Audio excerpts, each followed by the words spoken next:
Ya, halo followers, welcome, selamat datang lagi di podcast Tiang Jauh, podcast sepak bola dari Popo on the Radio untuk semua orang, gak harus suka sepak bola aja. I'm your host, Popo Kusen, dan seperti biasa kita harusnya ngebahas pertandingan-pertandingan Liga Inggris minggu kemarin sambil memberikan preview ya untuk pertandingan Liga Inggris minggu ini. Tetapi minggu kemarin ada sebuah pertandingan yang tidak biasa, luar biasa banget hasilnya. Jadi gue sebelumnya mohon maaf kalau hari ini kita akan ngebahas satu pertandingan cukup lama ya dibandingkan dengan pertandingan yang lain. Dan itu adalah Man United Liverpool 7-0 menang Liverpool di Anfield ya. Nanti kita akan bahas ini, but as usual kalau lo belum subscribe, please subscribe ke channel YouTube Popo on the Radio biar ngebantu kita. And habis ini gue janji kita akan bahas secara objektif dan jujur dan adil ya.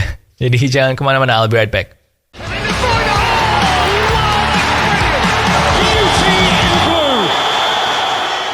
Oke, ini dia langsung aja. Kita akan membahas preview beberapa pertandingan aja. Kemudian abis itu baru kita bahas secara khusus pertandingannya yang Liverpool sama Man United ya. Yang pertama adalah Arsenal mengalahkan Bournemouth 3-2, dan ini terus terang di luar dugaan ya, karena ketinggalan 2-0 dulu, bahkan mereka akhirnya mencetak gol kemenangannya itu di literally tendangan terakhir di pertandingan itu. Soalnya habis itu langsung full time, dan hebatnya lagi adalah si Arsenal ini, lu bayangin ada Bukayo Saka, Martin Odegaard, Gabriel Martinelli, ada si Eddie Nketiah, dan macam-macam. Tapi ternyata si Saka, Odegaard, Martinelli ini nggak ada yang ngegolin, dan yang ngegolin malah Reiss Nelson yang jadi pencetak gol kemenangan. Jadi ini menunjukkan kalau ternyata Arsenal ini pemain-pemain pelapisnya bisa berkontribusi juga ya di title charge musim ini.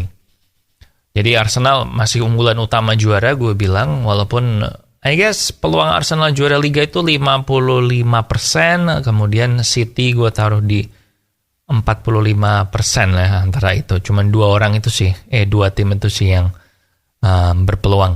Kemudian ada Chelsea, akhirnya Chelsea mengalahkan Crystal Palace 1-0. Ini kemenangan pertama Chelsea sejak 16 atau 17 pertandingan yang lalu, dan si Graham Potter bilang, wah kita butuh kemenangan ini sih. Ya sebenarnya Chelsea mainnya belum bagus ya, tapi ya lumayan lah sedikit mengobati nasibnya Potter.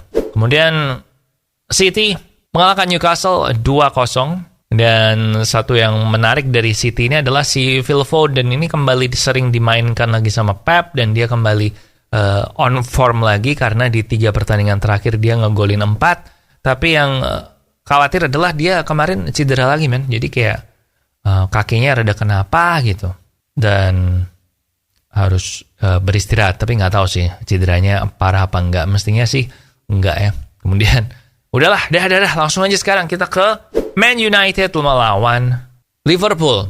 Dan sebenarnya waktu halftime, waktu ketinggalan 1-0 tuh menurut gue masih 50-50 sih. Permainannya tuh masih rada berimbang, walaupun mungkin ya beda tipis lah. Liverpool unggul dikit secara skor, dan secara permainan tuh sebenarnya masih seru. Tetapi di babak kedua, abis kebobol gol yang kedua dan ketiga, langsung kayak meltdown gitu. Man United langsung kayak nggak mencoba untuk main. Dan menurut gue yang akan gue sorotin di kali ini adalah si Bruno Fernandes, karena menurut gue Bruno Fernandes ini kemarin di penampilannya itu dikatain oleh banyak orang, oleh Gary Neville, oleh Roy Keane. Mereka bilang katanya si Bruno ini tuh memalukan, terutama body language-nya. Roy Keane juga bilang body language-nya itu disgraceful atau tidak penuh kehormatan, nggak profesional, bla bla bla bla bla.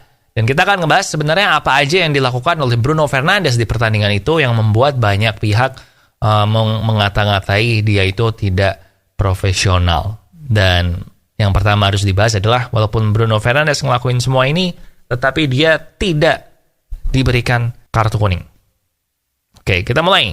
Di detik ke-10 dia melakukan pelanggaran pertama dengan melanggar Mohamed Salah di posisi yang sebenarnya nggak penting buat dilanggar sih, dan ini adalah pelanggaran pertama. Bahkan dia ngelakuin pelanggaran ini sebelum di TV itu udah keluar grafiknya, skornya gitu loh. Jadi abis kick off dia langsung pelanggaran. Kemudian di menit ke-5 dia memberikan komplain yang pertama. Ketika dia rebutan bola sama Harvey Elliott, bolanya keluar, Liverpool dapat throw in, and then si Bruno ini langsung protes sama wasit, harusnya gue yang throw in. Kemudian di menit ke-9, dia komplain, mengata-ngatain Anthony. Wah lu parah, bla bla bla gitu. Langsung di menit ke-53 dia marah-marah karena nggak dapet corner kick, tapi ternyata itu adalah goal kick. Kemudian beberapa detik kemudian, dia juga marah-marah karena nggak dapat penalti, padahal kan ini di era VAR ya, harusnya tuh kalau dapat penalti ya akan diberikan gitu, apalagi nggak ada kontak dan segala macam. Bahkan sampai semenit ke depan dia masih komplain ngata-ngatain si hakim garis. Kemudian di menit ke-69 lagi-lagi dia meminta penalti. Kemudian di menit ke-69 beberapa detik kemudian dia diving. Banyak banget sih ini, gue lihat daftarnya ada banyak banget nih. Kemudian dia mendorong hakim garis di menit ke-80. Kemudian mencoba menendang Stefan Bajetic, tapi nggak kena. Dan wah, parah sih. Ini listnya ada banyak banget lah intinya. Jadi kemarin penampilan Bruno Fernandes menurut gue memang nggak profesional, tapi gue bisa ngerti kenapa kok dia frustrasi kayak gitu, karena gue yang nonton juga frustrasi kayak gitu, man. But ya udahlah, memang kalah, mau gimana ya. Gue nggak mau memberikan pembenaran atau apa, memang kalah, nggak layak ikut juara liga, perebutan gelar juara liga musim ini. Dan bisa dibilang alam semesta itu memang bekerja ya, karena beberapa minggu terakhir ini kan fans MU termasuk gue itu kan di atas awan ya, karena hebat menang Carabao Cup setelah 6 tahun puasa gelar, ngalahin Man City, ngalahin Barcelona kan. Oh kita bisa nih. Kemudian akhirnya alam semesta bekerja, fans MU di Indonesia terutama atau di dunia juga secara umum itu terlalu banyak bacot semua. Akhirnya dikembalikan, diturunkan ke bumi supaya nggak terlalu di atas awan, sehingga akhirnya ya udah sekalian aja nih dibantai Liverpool 7-0. Dan kayaknya habis ini gua tempat fans MU ngumpet ini akan lebih bersih deh, soalnya lumayan lama men kalau ngumpet di gua sampai gara-gara 7-0 kalahnya tuh lumayan lama di guanya. Gua aja hari ini jujur rasanya berat banget buat bikin tiang jauh ini, tapi ya udahlah, nggak apa-apa ya. Masalah itu dihadapin, bukan kabur ke gua. Oke, udah gitu aja. Kemudian untuk prediksi Premier League weekend ini itu ada. Oke, partai pilihan Popo lu bisa lihat jadwalnya di layar ya. Nah, partai pilihan Popo gue bilang Leicester Chelsea sih. Sabtu jam 10 malam Leicester Chelsea.